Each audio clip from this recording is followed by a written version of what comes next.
Live with little or no editing, it's Defense Up. I'm Run 7. How you doing? Congratulations if you unlocked Viv last night or this morning or whenever you're trying to do that. She seems to be a pretty hot character. Everybody's enjoying her. Lots of opportunities to do anything. We're seeing Striker, Skirmisher, Raider, or Healer all being effective choices on her. I think if you have higher red stars on Viv, you can forego the Skirmisher and look more towards Raider for all the Raider stuff in her team's kit, or you could go with Striker for those deflects that she puts on the team. Not sure if the team's going to need that. And then, of course, Healer, because she does have some healing in her kit. If you haven't heard, GIICC makes this wonderful calendar that comes out every week. You can find them in my Discord, or you can find this in my Discord. Either way, you can find links to them if you want to have it go to your Discord or whatever. This is a great reminder for different things like Cosmic Crucible. The first trial starts this afternoon, so be sure to have your defense set and ready.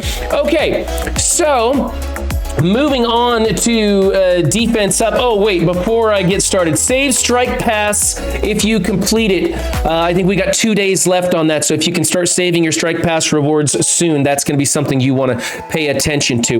Now, to Defense Up. We grade on 5 different criteria. It's who you're using, their placement, their power levels, their ISOs, and what kind of mood I'm in. LaneOfDeath sent me his picks, and if you want your picks to be reviewed, then just check out the links in the description. Hit that like button while you're down there. It really helps me out.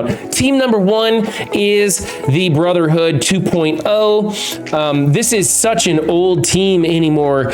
This was built up way back in the day and then probably left to squander. It's not really used for anything anymore. All the metas that this was useful in are long gone. However, proper placement, proper ISOs, proper power levels, really good. I personally don't like stopping at 13. I think you should stop at 12 or go to 14, but that's fine. This was probably built when 13 was the highest. So good job here. I can give you the A for that one. Moving on is team number 2. Pymtech. I really don't like the Pymtech team. However, you have the proper placement, proper ISOs, decent investment in all this team. They're war ready. Maybe overinvestment again with the gear tier 13. Probably should have stopped at 12, but they're all war ready. Oh, except for Ant-Man. Ant-Man isn't war ready. He's only level 3, so maybe there's that. I don't even think Ant-Man's worth making war ready. This team's just a filler, so is what it is. Chat's trying to use some channel points on me and have me wear some real weird wigs and stuff like that. If you want to see that stuff, come see us live on Twitch Monday, Wednesday, and Friday. I'm not going to do it for this video though. Okay, so for this is fine. It's not worth bringing up anymore, and the team's already done. I don't think anybody should ever be building this team. It's old, it's junk, it's just a filler, but it was probably built back in the day to do some raids and stuff like that. So I can give you an A for this, but it's almost an A- with the Ant-Man being a little bit low and, not war ready. And honestly, like, it's just kind of a waste of resources to be in this team, but whatever. I'll give you the A for it because it's done right. Team number 3 is the Wakandans. Again, we have the right ISOs, good enough placement. I personally would put Shuri next to M'Baku on this build because she's a little bit thicker. When you have a big Black Panther and a big Killmonger, like 20% bigger than the rest of the team, then you want to have M'Baku in the middle and them on either side. And then they get hit, which gives them the charges and makes them do bigger AoEs and stuff like that. So, but otherwise, it's fine. This works. You want Killmonger next to M'Baku. That's better than Black Panther at this power level because Killmonger has some native healing that's going on and will keep himself topped off so he can take a little bit more damage than putting Black Panther next to M'Baku. Just whatever you do, don't put Shuri next to M'Baku. That's the only bad choice, really. This is fine. I like the ISOs. I like the placement. I like the investment in this team. Honestly, you could probably take Black Panther and Killmonger up into the blue if you want to. It'd be a little bit better for Crucible. It is a good Crucible team. I'm going to give you an A for this. Team number 4, not Wave 1, I'm sorry, as Hero Asgardians, or as we're calling them, the Hasgard team now. I love this placement. I like having Thor off to the outside because he's a pretty good, important target. The rest of them collecting those charges for him when they're in the middle getting hit. We got a great power level investment, great ISOs. I like Raider across the board. It's what I'm going to do. You have alternative choices with Mighty Thor and Valkyrie by going Striker on those two and putting a Fortifier on Sip. Don't put Fortifier on Sif until this team is up in the millions. You need Sif to be able to have the resistance that her taunt will not be stripped. Because otherwise, putting Fortifier on her, people will be able to strip that taunt and they'll just avoid her. And it won't matter anymore that she has Fortifier. She'll just be the last one to die. But when the taunt can't be stripped anymore because her focus or her resistance is so high, then you want to put Fortifier on her, make her tough as nails. But for now, at this power level, this is perfect. Another A for this team. Team number 5, Symbiotes. Again, good placement, good ISOs, good investment. A 1 million Symbiotes is a tough team to get through. So I like this, another A. Team number 6 is the Web Warriors, and once again, we have another A. Except you're the crazy guy who puts Healer on Scarlet Spider. I don't know anybody who does that. No, you can do Healer on him. I do Healer on him. I like Healer on him. I think that Raider is the superior choice, but it's working great for me, so I'm not going to change it until I have problems. I am, however, having problems with Spoderman not landing his stun anymore. I'm thinking about switching him over to a Skirmisher. That's another choice for those of you building the team. As for this one, it's a decent build. A for the team. Moving on. Team number 7 is the Astonishing XMen, aka the Axemen. Now, Jubilee as a striker is what I do. However, I am encountering content now where I need to change her to a Skirmisher, and I think Lane of Death will start encountering that as well. So changing Jubilee to a Skirmisher is the end game material. Your results may vary depending on how fast you get to the end game and how fast they replace this team with a new mutant raid team. I don't know if that's going to happen, but that's the word on the street. Okay, Bishop in the middle between Kitty and Iceman is a very effective way to do this on a lower difficulty level. When you get into 2.3 Doom, Doom 3.3, this team starts, Kitty starts getting deleted on a one-shot, and you can't have her next to Bishop anymore. And so you would change it to Bishop in the corner, followed by Iceman, followed by Kitty, and then Beast, and then Jubilee.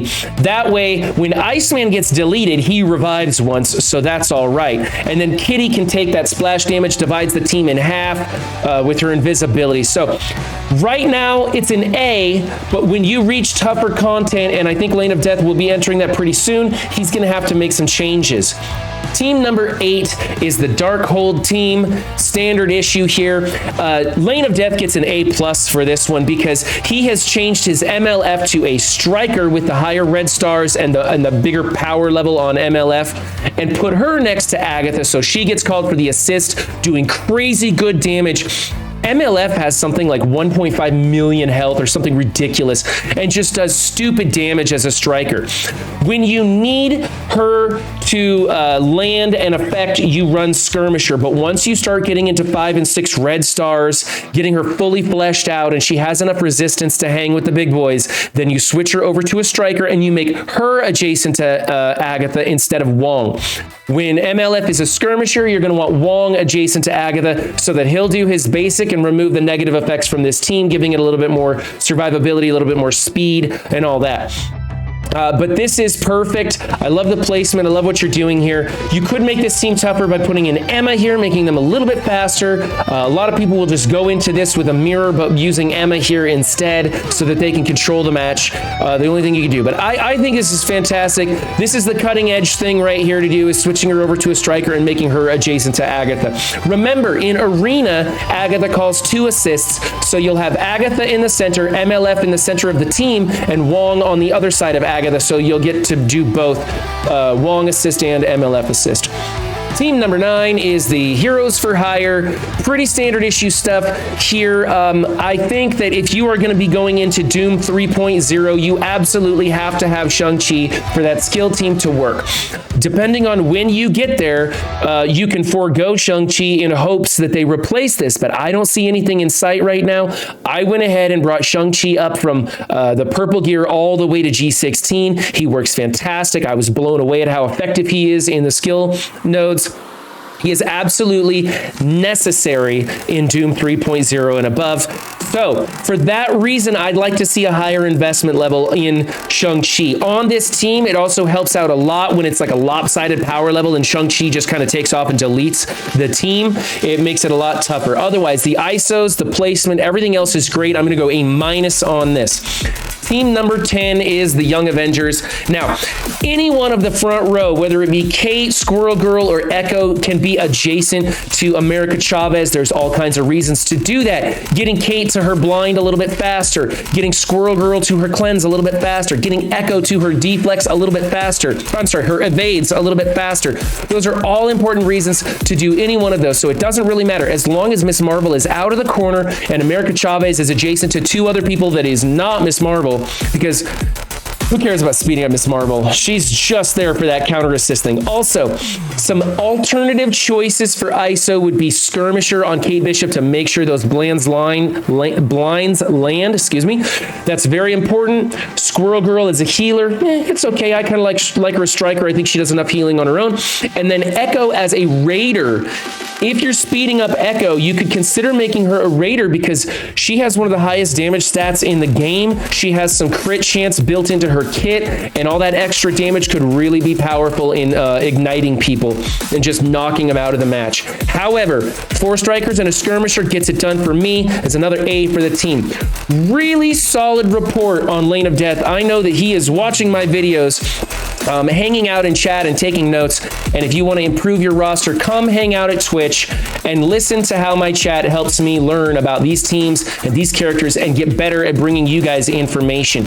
Remember, guys, don't just have a good game, be good to yourselves and others too, and I'll see you next time. Bye.